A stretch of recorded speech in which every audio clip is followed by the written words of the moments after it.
이재명 대통령이 부동산 정책 결정 과정에서 다주택 공직자나 비거주 고가주택을 보유한 공직자는 배제하겠다 이렇게 밝히면서 지금 공직사회가 술렁술렁하고 있답니다. 당장 청와대 참모 중에 이 사람은 어떻게 봐야 하는 거냐 이런 질문이 나옵니다. 누구지 만나보시죠.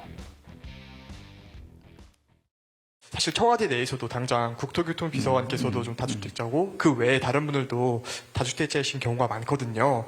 이분들 좀 이렇게 매물을 내놓은 걸로 알고 있는데 이행서를 냈으면은 정책에 참여되는 건지 실제로 정말 이제 1주택자가 될 때까지는 계속 좀 배제이신 건지. 특정인을 지목해 갖고 지금 여기서 얘기하는 것은 아주 부적절한 것 같습니다.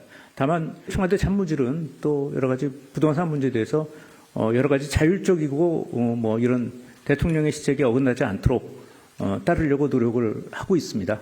그렇지만 부동산이라는 게 갑자기 뭐 며칠 만에 처분될 수 있는 게 아니지 않습니까? 주식하고 달라서 그런 측면도 좀 이해해 주셨으면 좋겠습니다. 과거에 장동혁 대표를 향해서 민주당에서는 뭐 1억 이상 후려 쳐라라는 분들도 있었는데 그렇죠. 이규현 수석 말이 맞죠. 바로 처분할 수는 없는 건 맞습니다만 당장 이성훈 청와대 국토교통비서관, 이 국토교통비서관이란 자리가 부동산 정책 설계에 직접 관여하는 자리다 보니까 그런데 이분이 또 대표적인 다주택 참모예요.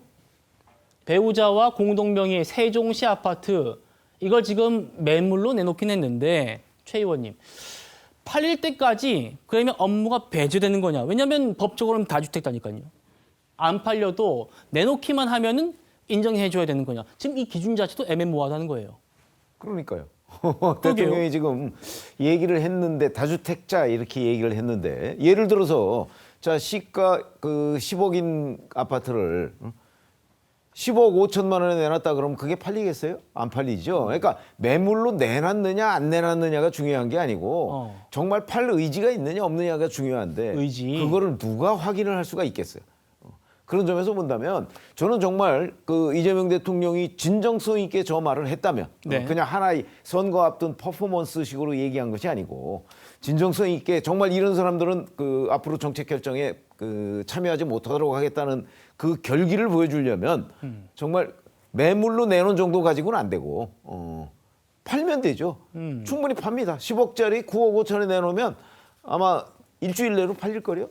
그렇기 때문에 저는 의지를 확인하고 그 의지를 얼마나 실천할 수 있느냐 이것까지 감안을 한다면 예. 아마 대통령이 이 말은 내가 그냥 허언으로 한 얘기가 아니다라는 걸 입증하기 위해서라도 바로 다주택자의 경우에는 배제를 해야 된다. 아니 뭐 저 청와대 비서관이라는 게 무슨 청문회를 해야 되는 것도 아니고 예. 곧바로 그냥 교체하면 끝이잖아요. 그러니까 제가 보기에는 대통령이 본인 그 공언의 진정성을 입증하기 위해서라도 당장 지금부터라도 이 부분에 관한 실천력을 보여주면 아마 국민들 상당수가 대통령이 허언이 아니네 이렇게 좀 신뢰가 쌓이지 않을까 싶습니다. 예, 부동산 정책에서 다주택자는 빠지게 하겠다 이런 대통령의 말씀이 있었는데 당장 청와대 국토교통비서관 어떻게 할 겁니까? 이분 매물로 내놓게 됐는데 아직 집이 안 나갔잖아요 하니까 청와대는 기준이 없다랍니다. 우리 최 의원님께서는 그 기준은 명확하다. 팔려야만 된다라는 말씀이었고요. 아마 여기 또 공감하는 분들이 많지 않을까 싶은데 여기도 보시죠. 언론 보도 따르면 청와대 다주택자 참모진 앞서 보신 이성훈 비서관 포함해가지고 총 12명으로 집계가 됐습니다. 그중에서 이 비서관처럼 처분 계획을 밝힌 사람이 6명이고 공개적으로 알리지 않은 사람은 6명입니다. 자, 조현삼 변호사님. 문재인 정부 때 똘똘한 한 채 남긴 분, 비서실장도 있었고요. 직을 포기하는 분들도 있었고요. 민정수석. 이번엔 좀 어떻게 될까요?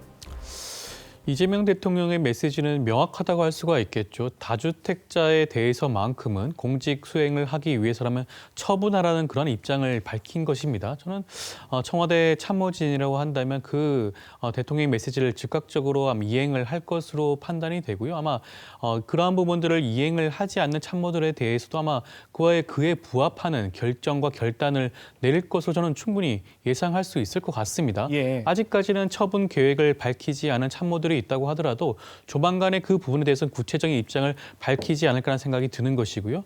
앞서 여러 가지 말씀도 하셨지만 주택이라는 것이 단기간 안에 그러는 것들이 처분이 용이하지 않을 수는 있습니다. 금액을 낮춘다고 하더라도 매수자가 나와야 되지만 처분이 되는 거 아니겠습니까? 그렇기 때문에 일정 정도 시한을 부여할 수는 있겠지만 그 시한이 마냥 늘어지지는 않을 거다라는 생각이 드는 것이고요.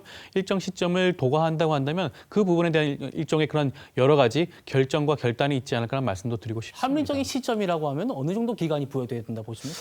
글쎄 지금 현재 다주택자의 경우에는 처분 시점을 정해놓지 않았겠습니까? 예. 저는 뭐 그 시점을 전후로 해서 설정을 하는 것이 아마 많은 국민들이 납득할 수 있는 수준이 아닌가 하는 생각, 개인적인 의견을 드립니다. 예, 설 변호사님. 저는 이번 대통령께서 청와대의 어떤 보좌관이라든지 보좌진이라든지 이런 정책 결정 과정에 관여한 자들에 대해서 저렇게 말씀을 하고 계시는데 저는 첫 번째로 저는 왜 이분이 빠진지 모르겠어요. 이한주 대통령 특별보좌관이자 예. 지금 경제인문사회연구원장인 이한주 씨가 빠져 있어요. 그분은 대통령의 정책특별보좌관이잖아요. 그리고 경제인문사회연구원장이기도 합니다. 대통령의 정책 결정의 정책 멘토, 경제정책 멘토라고 불리워 왔어요. 근데 이분 3주 전에 어떤 기사를 보면요. 강남 자산 위험이라던 이한주, 청담 60억 아파트 갭 투자로 마련. 소위 말하는 대통령이 저기서 진짜 얘기하고 계시는 비거주 고가주택 소유자 아닙니까? 이런 분에 대해서는 아무런 말씀이 없습니까? 예. 대통령의 측근에 대해서는 다주택자건 어떤 비거주 고가주택을 소유하시는 분이건 또 부동산 과다 보유자이건 아무 상관없이 그냥 여기에 실무적으로 들어간 사람들만 잘못됐다는 겁니까? 그 기준대로라면 이한주 특권은 빠져야겠네요. 당연히 아니 저는 이분이 사익을 추구하시려면 사익만 추구하시면 됩니다. 어떠한 대한민국에 있어서 대통령의 정책 특별보좌관이에요. 대통령이 어떠한 경제정책을 마련하는 데 가장 중요한 영향을 미친다고 볼 수 있는 분이 과다 보유자예요. 이분은 또 영등포에 상가도 해서 이분 총 재산이 75억으로 신고가 돼 있습니다. 신고액만 75억입니다.